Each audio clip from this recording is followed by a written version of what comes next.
Episode में आप सभी का बहुत बहुत स्वागत है। बैंक में खाता खोलना हो, म्यूचुअल फंड या स्टॉक मार्केट में इन्वेस्ट करना हो, लाइफ इंश्योरेंस की पॉलिसी लेना हो या फिर प्रॉपर्टी वगैरह में इन्वेस्ट करना हो, हर जगह पर नॉमिनी को अपॉइंट करना होता है।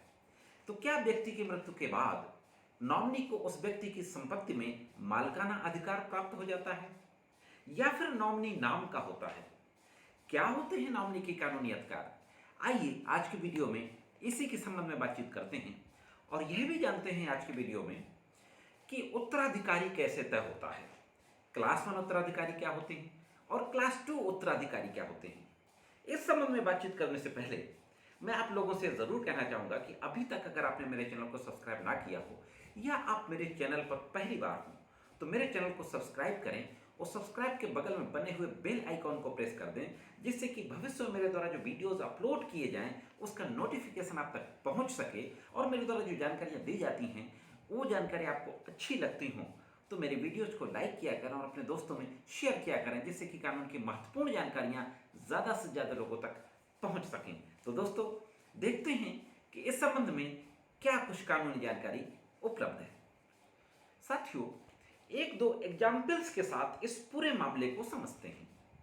अगर किसी व्यक्ति ने अपनी संपत्ति को बैंक में जमा किया है और उसने अपने एक बेटे को नॉमिनी बनाया है, तो वह बेटा जो कि नॉमिनी है वह बैंक से रुपयों को निकाल तो सकता है उस व्यक्ति की मृत्यु के बाद, लेकिन उसके जो और भाई बहन हैं, वो जो क्लास 1 और क्लास 2 उत्तराधिकारी हैं, उन सारे उत्तराधिकारियों में अगर क्लास 1 उत्तराधिकारी हैं तो क्लास 1 उत्तराधिकारियों में, अगर क्लास 1 उत्तराधिकारी नहीं हैं तो क्लास 2 उत्तराधिकारियों में, सारे उत्तराधिकारियों में उस संपत्ति का, उस पैसे का बराबर बराबर बंटवारा होगा। तो यहाँ पर हम यह कह सकते हैं कि बैंक में अगर कोई व्यक्ति किसी व्यक्ति को नॉमिनी बनाया है तो उस नॉमिनी को बैंक से पैसे निकालने का तो अधिकार होगा, लेकिन कानूनी तौर पर वह व्यक्ति उस सारे रुपयों पैसों का मालिक नहीं होगा। दूसरी तरफ हम इंश्योरेंस का एक एग्जाम्पल लेते हैं। अगर किसी व्यक्ति ने इंश्योरेंस के मामले में किसी को नॉमिनी बना दिया है तो उस व्यक्ति की मृत्यु के बाद अगर कोई डिस्प्यूट नहीं है, जो क्लास 1 उत्तराधिकारी हैं, बाकी उत्तराधिकारी जो मौजूद हैं, अगर उनको कोई एतराज नहीं है, तब तो बीमा कंपनी, इंश्योरेंस कंपनी उस नॉमिनी को सारा पैसा दे देगी। लेकिन अगर किसी दूसरे वारिश ने, दूसरे उत्तराधिकारी ने उसमें ऑब्जेक्शन कर दिया, डिस्प्यूट क्रिएट कर दिया, तो फिर ये पूरा मामला डिस्प्यूटेड हो जाता है और इंश्योरेंस कंपनी उस पेमेंट को होल्ड कर लेती है, रोक देती है, जब तक कि डिस्प्यूट खत्म नहीं हो जाता। तो इन दोनों एग्जाम्पल्स से यह पता चलता है कि जो नॉमिनी होता है वह उस व्यक्ति की संपत्ति का सिर्फ केयर टेकर के रूप में काम करता है। उसको निकाल तो सकता है, लेकिन उसका वो कानूनी तौर पर मालिक नहीं हो जाता है।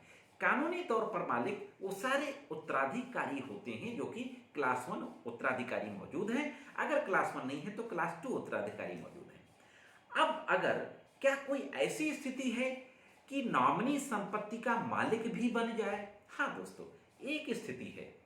अगर नॉमिनी बनाने वाले व्यक्ति ने उस व्यक्ति को नॉमिनी के साथ साथ अपनी प्रॉपर्टी की वसीयत भी कर दी है, विल भी एग्जीक्यूट कर दी है, रजिस्टर्ड विल एग्जीक्यूट कर दी है, तो वह व्यक्ति उस व्यक्ति की सारी संपत्ति का मालिक बन जाएगा, बशर्ते कि वो लास्ट विल होनी चाहिए, उस विल को कैंसिल ना किया गया हो। दोस्तों, ये तो ही नॉमिनी के कानूनी अधिकारों की बात। अब हम ये समझते हैं कि उत्तराधिकारी कैसे तय किए जाते हैं। एक कानून है भारत में, हिंदू उत्तराधिकार अधिनियम 1956। इस कानून के तहत उत्तराधिकारियों का चयन किया जाता है कोर्ट के माध्यम से। सक्सेशन का एक मुकदमा पड़ता है और सक्सेशन के मुकदमे में जो सक्सेसर्स होते हैं उनको तय किया जाता है सक्सेशन सर्टिफिकेट दे करके। अब दोस्तों बात आती है क्लास 1 और क्लास 2 उत्तराधिकारियों की।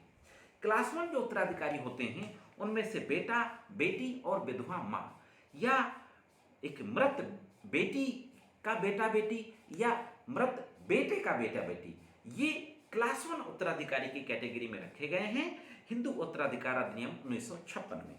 दूसरी तरफ जो क्लास 2 उत्तराधिकारी होते हैं, क्लास 2 उत्तराधिकारी में पिता आता है, बेटे व बेटी के लड़का या लड़की आते हैं, भाई बहन की संतान आते हैं, बहन का बेटा और बेटी, ये सारे लोग क्लास 2 उत्तराधिकारी की कैटेगरी में आते हैं। अब अगर नॉन हिंदूज का मामला है, मुस्लिम का मामला है, तो शरीयत कानून 1937 जो बना था, उस शरीयत कानून 1937 के तहत मुस्लिम्स के मामले में उत्तराधिकारियों का चयन किया जाता है। क्रिश्चियंस का जो मामला है उसके लिए भारतीय उत्तराधिकार अधिनियम 1925 है। इस कानून के तहत क्रिश्चियंस कम्युनिटी के उत्तराधिकारियों का चयन किया जाता है कोर्ट में सक्सेशन का मुकदमा करके। दोस्तों, तो यह थी दोस्तों इस संबंध में महत्वपूर्ण कानूनी जानकारी। ये जानकारी आपको कैसे लगी कमेंट्स करके जरूर बताएं दोस्तों। और आज के वीडियो में सिर्फ इतना ही। मिलते हैं किसी अन्य वीडियो में कानून की कुछ अन्य जानकारियों के साथ। तब तक कानून की विभिन्न तरह की जानकारियों के लिए देखते रहें लीगल एंड सोशल अवेयरनेस।